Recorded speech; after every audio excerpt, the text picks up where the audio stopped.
วัสดีค่ะฉันชื่อครูจาค่ะตอนนี้ฉันเบื่อที่บ้านทุกวันเพราะโควิด -19 ดังนั้นมาโกโตะพาฉันออกไปออกกำลังกายข้างนอกค่ะ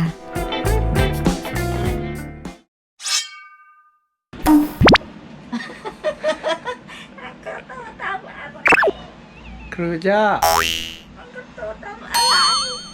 ครูจ้าวันนี้ไปออกกำลังกาย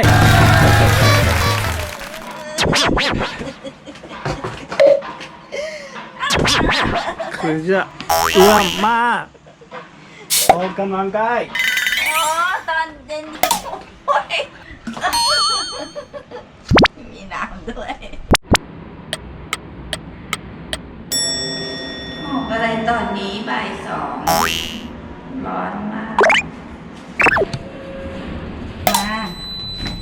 มา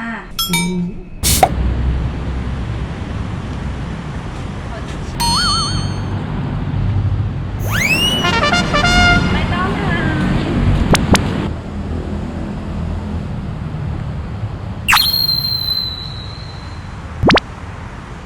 ออกกำลังกายที่นี่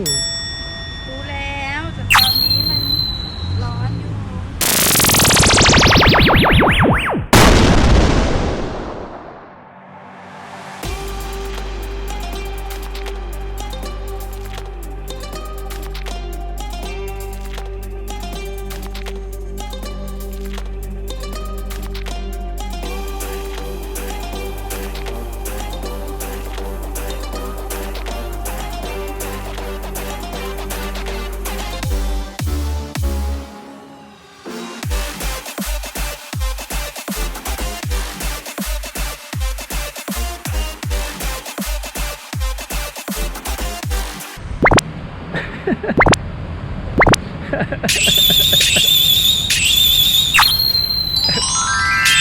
หรือจะเซ็กซี่ดันซิ่ง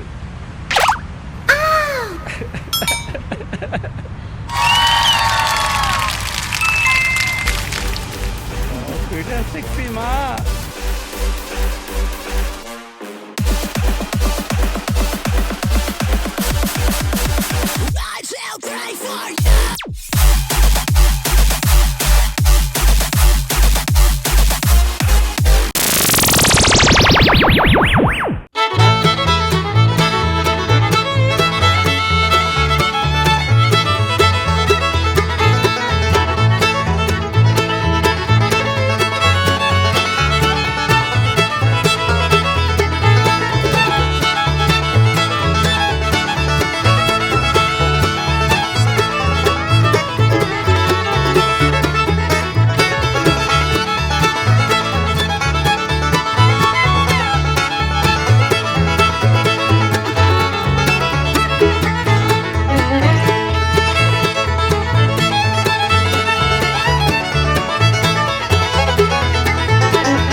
หลังจากออกกำลังกายก็ได้กินไอศครีมแสนอร่อยแมกนัม